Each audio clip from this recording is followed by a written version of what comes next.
The Behavioral Health Administration sent millions of dollars out the door in grants without making proper checks into who was receiving them. And that is not even the most jaw-dropping finding. Lou Raguse has tonight's top story. Lou? Julie, according to the nonpartisan legislative auditor, this is another case of mismanagement of taxpayer money.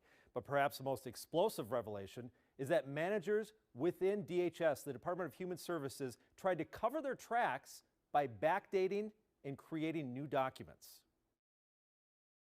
I do want to talk about what a serious issue this is and how it is, frankly, unacceptable. Another sobering report by the Office of the Legislative Auditor, this one concerning the Behavioral Health Administration within the Department of Human Services, which issues grants to providers treating mental health and drug and alcohol addiction, hundreds of millions of dollars each year. The audit found them issuing grants to applicants without a bidding process. So what we saw is that there was multiple entities that could have been eligible, and they chose not to provide a justification for why they were picking those. This report is quite stunning. One outrageous example, the auditors found a grantee that was paid $672,000 for 1 month of work without any info on what they do.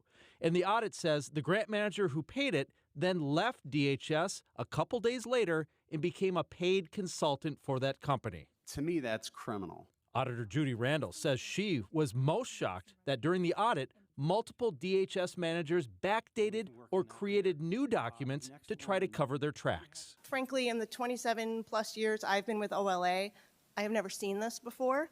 I will say we have had suspicions periodically, but we have never been able to prove it, to document it, and we did in this case, and it's very troubling. Temporary DHS Commissioner Shireen Gandhi's response. I was shocked to hear this information in the exit conference, and it is absolutely unacceptable that any staff would provide anything other than accurate representation of the work done to an auditor.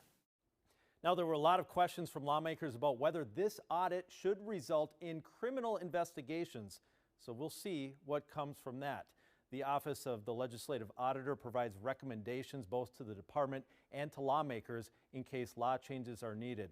Just one more time of what the auditor said regarding this fabrication of documents. She called it a systemic problem within DHS. I mean, Lou, it just seems like every time you think it can't get worse, it does. I do think this is jaw-dropping. You mentioned that they were talking about criminal investigations. I think I speak for a lot of people watching right now who really want there to be some kind of accountability. Did you get any sense from that meeting today or in talking to any of your sources that there actually will be accountability? Well, no, that's something that's going to require some follow-up, because one problem the auditors had is they didn't have subpoenas to issue to people that no longer work for the BHA within the DHS, and so they couldn't bring those people in and question them.